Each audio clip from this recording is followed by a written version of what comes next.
Se teve um autor que teve uma trajetória de vida muito difícil, foi Lima Barreto, né?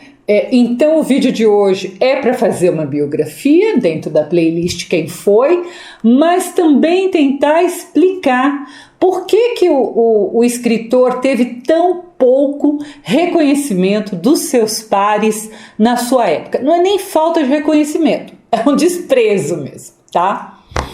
Afonso Henriques de Lima Barreto nasceu no Rio de Janeiro em um 13 de maio de 1881. Data que, 7 anos depois, em 1888, mas também em um 13 de maio, a escravidão seria abolida no Brasil. Lima Barreto nasceu pobre e pardo, então, em plena escravidão. E mesmo sendo neto de uma escrava alforriada, filho de uma professora, o preconceito sobre a sua origem, né, vai acompanhá-lo por toda a vida, mesmo que a escravidão, claro, já tivesse terminado.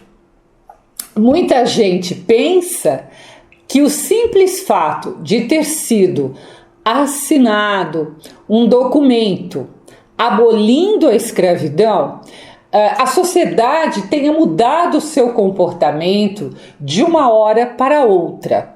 Ora, não aconteceu assim. Era uma sociedade racista que muita dessa parcela dessa sociedade não aceitava o fim da escravidão. O negro ou o pardo, mesmo não sendo mais escravo perante a lei, ele continuou sendo visto como tal. E se hoje, vocês imaginem, mais de um século depois, nós ainda temos de brigar contra esse racismo que está impregnado, é o que a gente chama de racismo estrutural, está na estrutura da nossa sociedade, imaginem então naquela época, né? Era muito difícil, eu fiz pesquisa em jornais da época, eles tratavam os negros ainda como escravos. E aqui eu quero abrir um parênteses, eu já falei isso em outros vídeos, mas eu vou repetir porque às vezes você está chegando no canal agora. Hoje em dia nós evitamos o termo mulato porque sabemos que pode, olha o que eu estou usando, pode ser associado à mula, que é um burro pequeno.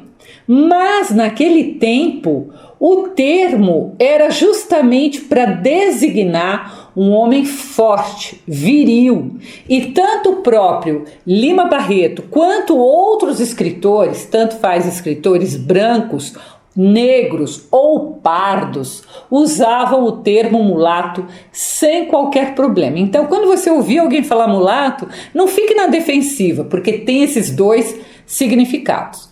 E como eu sempre repito aqui no canal, a gente não pode querer julgar alguém que viveu e escreveu em séculos passados com as lentes do século XXI, tá? Isso é fundamental.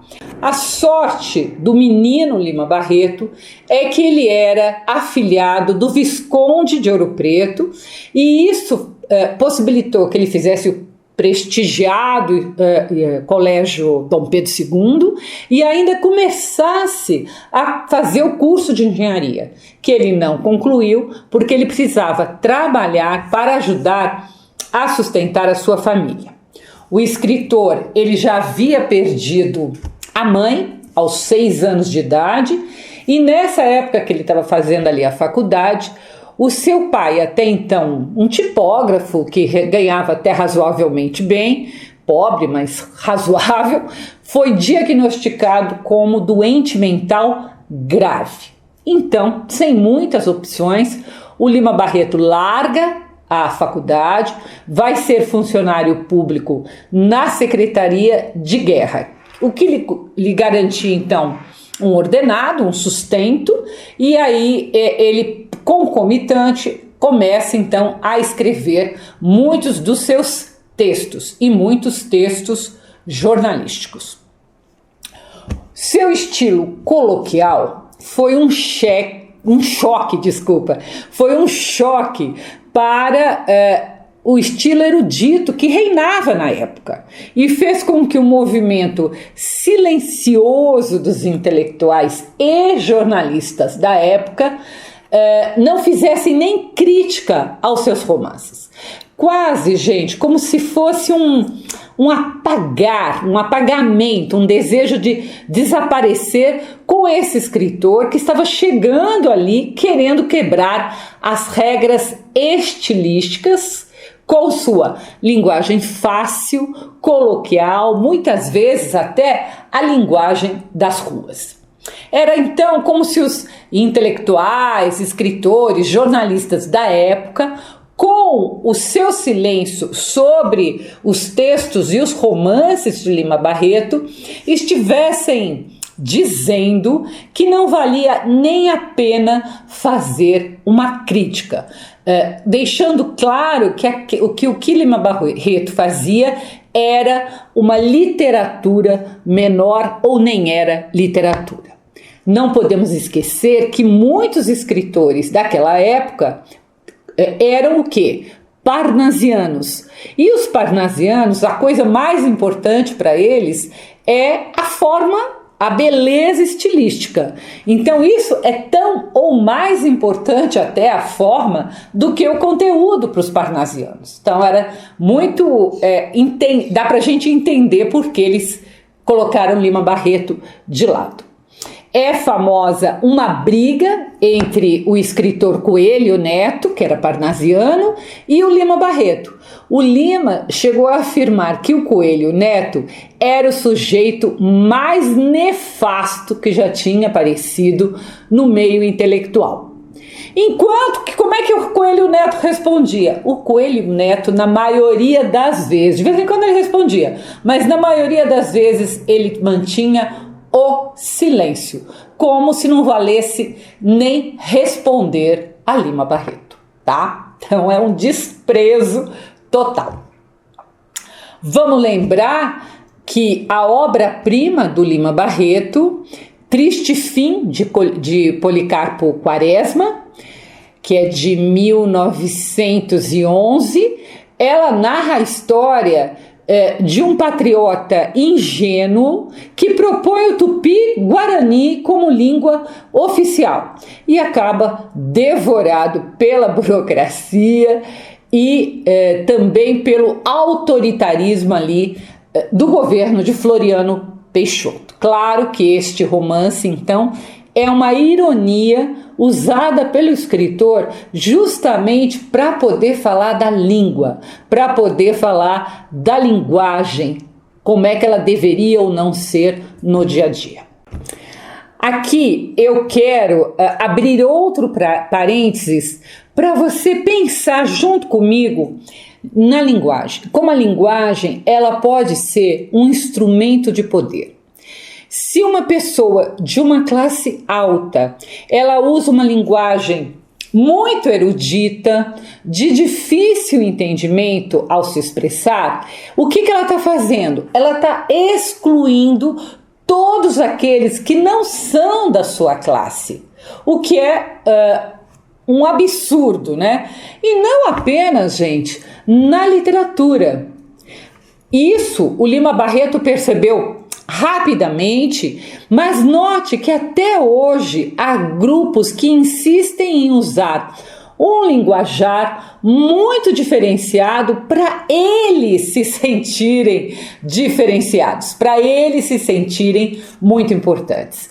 Veja o excesso de palavras em inglês sem qualquer necessidade quando você tem os mesmos termos em português. Então, tem brasileiro bem, né, com complexo de vira-lata que acha que é chique usar os termos em inglês. Perceba, ninguém mais é presidente de empresa ou diretor, todo mundo é CEO.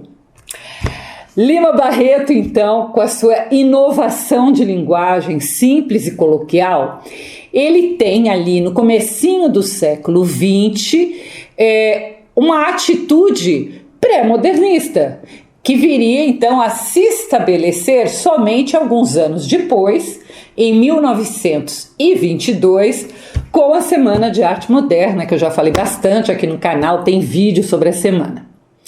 Por isso que normalmente nós falamos que o escritor Lima Barreto, a gente classifica o Lima Barreto como um escritor pré-moderno.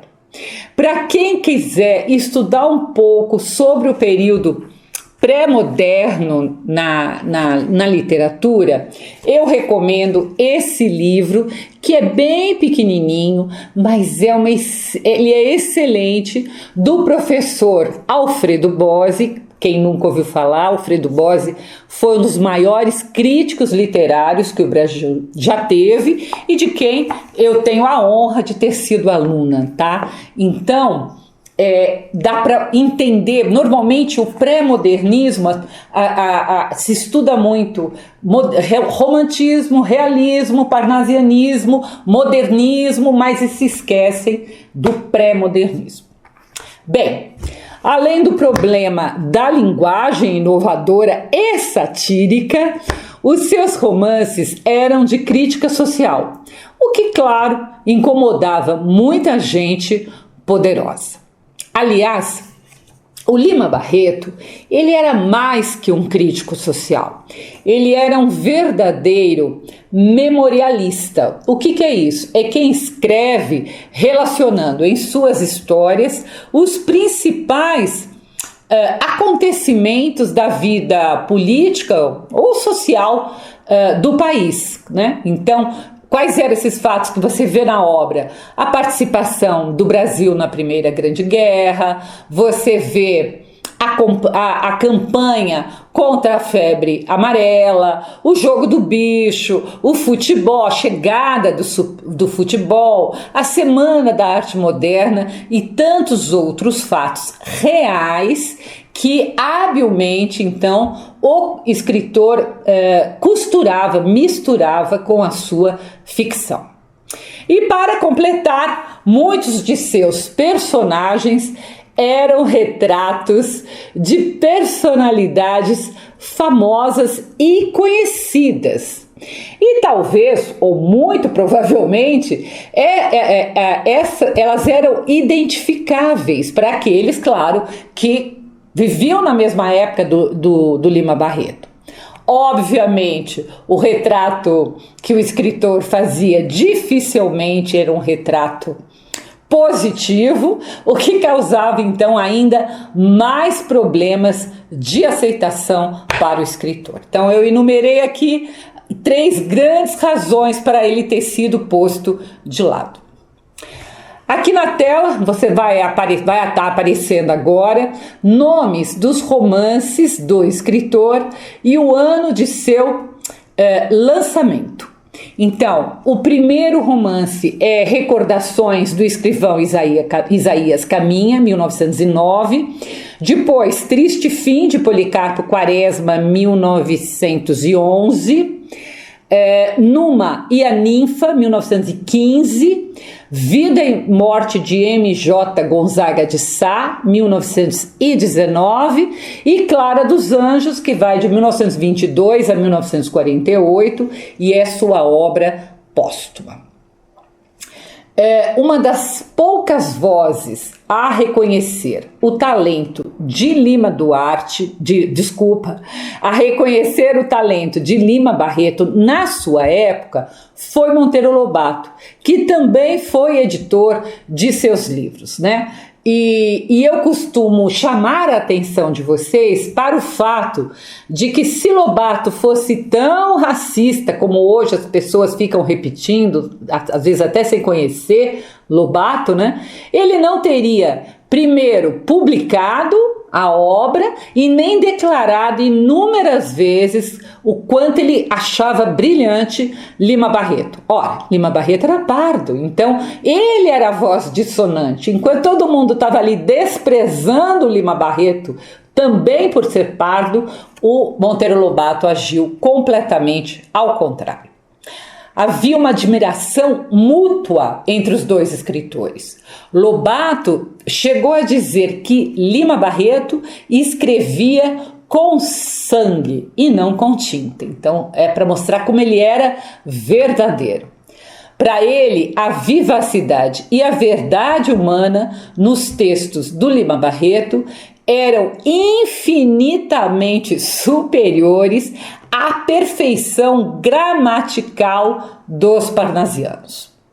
Em uma de suas cartas, o Lobato chegou a dizer a Lima Barreto, abre aspas, você é o único que escreve para ser lido e não para ser admirado como um dicionário ambulante. Fecha aspas. Assim, mesmo sendo tão talentoso, Lima Barreto viveu à margem da sociedade e eu acho que viveu à margem de muitas formas. No sentido geográfico, porque morava no subúrbio de Todos os Santos, que era um lugar longe, né, e longe da elite carioca ali da Zona Sul. No sentido social, porque sofreu muito com a pobreza e o racismo, o que alimentava fortemente a sua depressão, ele sofria de depressão, e também excluído no sentido da saúde, porque desde muito jovem ele lutou contra o alcoolismo, né, durante grande parte da vida adulta, o que resultou inclusive em internações no Hospício Nacional de Alienados. Experiência essa retratada no seu livro Cemitério dos Vivos, tá? Eu tenho a obra completa do Lima Barreto, ou quase completa, não está inteira, e nele você encontra inclusive os diários, as coisas mais pessoais. O alcoolismo, durante muito tempo, não era considerado uma doença e as pessoas alcoólatras eram estigmatizadas como pessoas sem caráter, sem vontade para lutar contra o vício, né? As pessoas não entendiam que era uma doença. Então, claramente deprimido, em um dos trechos do seu diário, o Lima Barreto vai dizer, abre aspas, vai me faltando a energia. Já não consigo ler um livro inteiro. Já tenho náuseas de tudo. Já escrevo com esforço. Só o álcool me dá prazer e me tenta. Oh, meu Deus, onde irei parar? Fecha aspas. Então, você percebe que ele quer lutar contra isso, mas não consegue. Então, foi um escritor pobre, negro, doente, idealista, que queria usar a linguagem real e falar de um contexto real em uma sociedade que não tinha espaço para pessoas como ele, para pessoas que quisessem essas mesmas coisas. Ele chegou a ser rejeitado 3 vezes na sua tentativa de entrar na Academia Brasileira de Letras. Teve vezes que ele tentou e teve vezes que ele viu que ele não ia entrar, ele mesmo retirou a sua candidatura. Mas a academia era uma coisa elitizada, que não aceitava um Lima Barreto. No seu diário, ele descreve várias passagens em que foi humilhado, mas uma delas em uma das suas internações no manicômio, né? As pessoas iam para o manicômio, lugar de louco, né? Porque bebia. E ele vai descrever um momento em que ele é obrigado a varrer o pátio do hospício, né? E eu acho que o escritor ali constrói um texto tão sincero, tão verdadeiro, tão triste, que lembra muito Dostoiévski, Em Memória da Casa dos Mortos. Quem não leu, tem um vídeo aqui no canal, quando Dostoiévski conta sua prisão na Sibéria. Eu vou deixar todos os links a respeito de Lima e a respeito esse também de Dostoiévski na descrição. O trecho triste e completamente desolado do Lima Barreto diz assim, abre aspas, veio-me repentinamente um horror à sociedade e à vida, uma vontade de absoluto aniquilamento, mais do que aquele desejo que a morte traz, um desejo de perecimento total da minha memória na Terra. Um desespero por ter sonhado e me terem acenado tanta grandeza e ver agora, de uma hora para outra, sem ter perdido de fato a minha situação, cair tão baixo que quase me pus a chorar igual uma criança. Fecha aspas. Então é isso. Ele teve uma educação melhor, o próprio Monteiro Lobato reconhece que ele tem talento, então ele olhou isso e achou que ele ia se dar bem, mas não foi o que aconteceu. Aliás, o Diário Íntimo, o Diário do Hospício e o Cemitério dos Vivos, todos de cunho mais pessoal, né, que são de sua autoria, são fundamentais se você quiser entender melhor a obra e a trajetória do escritor. Lima Barreto faleceu precocemente em 1º de novembro de 1922, Semana da Arte Moderna, né, mesmo ano, com apenas 41 anos. Vítima de um colapso cardíaco depois de uma vida muito difícil. Uma curiosidade é que seu pai, que já estava doente, faleceu apenas 48 horas depois do filho, não aguentou. Vale a pena conhecer não apenas esses romances, que eu já falei sobre eles, tem muitos contos, mas também a produção jornalística, que foi intensa. Tem muita coisa do Lima Barreto para a gente ler. Hoje em dia, nós sabemos que Lima Barreto não foi apenas um ótimo escritor, mas também um crítico feroz da hipocrisia da República Velha, um combatente do racismo e a voz dos subúrbios cariocas, a voz do pobre, das classes mais baixas. Então, como eu já disse, aqui no canal eu tenho vários vídeos sobre a sua obra, tanto romance como contos. Vou deixar também os links na descrição. E em breve eu vou falar sobre aquela que talvez seja considerada sua principal obra, Triste Fim, de Policarpo Quaresma. Eu quis deixar para o fim porque eu vou fazer uma amarração. Então, se inscreva no canal para saber quando que eu vou postar esse vídeo, para poder acompanhar e criar um grande painel para você entender melhor a obra do Lima Barreto. E claro, como eu sempre digo, se você quiser conhecer minhas crônicas, eu as publico todas as terças-feiras no meu site www.miriambevilacqua.com.br. Não deixe de se inscrever, de deixar seu like, enfim, tudo isso que qualquer youtuber lhe pede, que é tão importante para um canal de literatura. Obrigada.